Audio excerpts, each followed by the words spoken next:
BC, SC, ST, ముస్లిం, క్రైస్తవ వర్గాలకు రాజ్యాధికారం దక్కాలన్నారు మాజీ డీజీపీ పూర్ణచంద్రరావు. ఇందుకోసం ప్రతి ఒక్కరూ పనిచేయాలన్నారు. జల కుణ గణన పూర్తి అయ్యే వివరాలన్నీ బయటికి వస్తాయన్నారు. ఏఐబీఎస్పీ నేషనల్ కోఆర్డినేటర్గా తనను నియమించినందుకు చాలా ఆనందంగా ఉందన్నారు. విజయవాడ హనుమాన్పేటలో బహుజన ఆంధ్ర ఉద్యమం రాజ్యాధికార సదస్సు నిర్వహించారు. బహుజన రాజ్యాధికారం కోసం తమ పార్టీ కృషి చేస్తుందని ఏఐబీఎస్పీ రాష్ట్ర అధ్యక్షుడు పరంజ్యోతి అన్నారు. బహుజన్ సమాజ్ పార్టీ కాంశీరామ్ మార్గంలో బీసీల అభ్యున్నతి కోసం పోరాడుతుంది.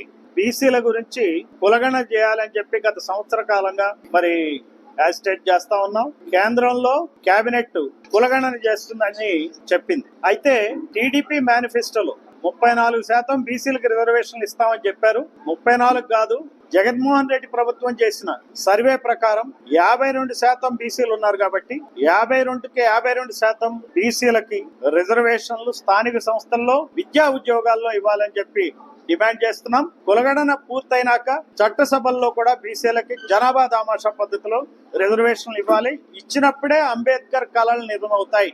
అప్పుడే నిజంగా కాన్స్టిట్యూషన్ ఇంప్లిమెంట్ అవుతుంది. లేని పక్షంలో కాన్స్టిట్యూషన్ అంతా కూడా ఆంధ్రప్రదేశ్ వరకు చెప్తే కమ్మారెడ్డి కులాల ఆధీనంలోనే ఉంటుంది. కమ్మారెడ్డి కులాలు ఈ రోజున రాష్ట్రంలో జగన్మోహన్ రెడ్డి సర్వే ప్రకారం 8% ఉన్నారు. 8% ఉంటే స్టేట్ కేబినెట్ లో 25 మంత్రులు సీఎం తో సహా ఉంటే కేవలం 2 మంత్రులే ఉండాల. సీఎం ఇంకొక మంత్రి, రెడ్ల నుంచి ఒక మంత్రి, కమ్మల నుంచి ఒక మంత్రి. కానీ ఇద్దరు కలిపి 8 మంది ఉన్నారు. జగన్మోహన్ రెడ్డి చేసిన సర్వే ప్రకారం 52% బీసీలు ఉంటే 13 మంది మంత్రులు ఉండాలా. కేవలం 8 మందే కేబినెట్ మంత్రులు ఉన్నారు. 8 మంది కేబినెట్ మంత్రుల్లో కూడా 4 మంత్రుల యొక్క భార్యలు గాని భర్తలు గాని కమ్మ వాళ్లే. అంటే చూడండి ఎంత అన్యాయం జరుగుతుందో.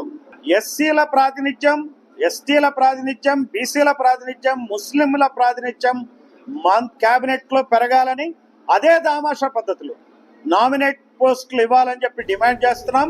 ఈ రాష్ట్ర శాఖకి బహుజన సమాజ్ పార్టీ కోఆర్డినేటర్ గా ఎంపిక చేయబడ్డారు. నా పేరు పరంజ్యోతి. గతంలో బీఎస్పీ అధ్యక్షుడిగా పనిచేశారు. ఈరోజు కాంశీరామ్ గారి విధానాల ద్వారా మాత్రమే దక్షిణ భారతదేశంలో బహుజన రాజ్యాన్ని స్థాపించాలనే ఉద్దేశంతో all India Bahujan Samaj party పనిచేస్తున్నది.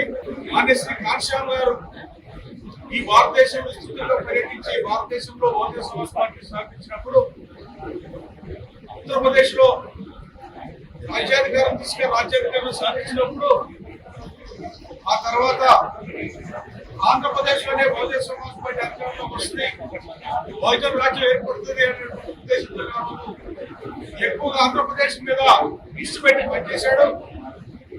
అయినప్పటికీ కూడా ఆంధ్రప్రదేశ్ లో బహుజన రాజ్యం స్థాపించేటువంటి దిశగా అడుగులు పడుతున్నటువంటి క్రమంలో కాంశీరామ్ గారు అందరికీ దూరం అయిపోయి మరి బహుజన సమాజ్ పార్టీ నాయకత్వం మారిపోయింది. ఆ తర్వాత ఆంధ్రప్రదేశ్ నే కాదు, ఈ దక్షిణ దేశ ప్రాంతంలో ఉన్నటువంటి ఏ రాష్ట్రానికి కూడా బహుజన సమాజ్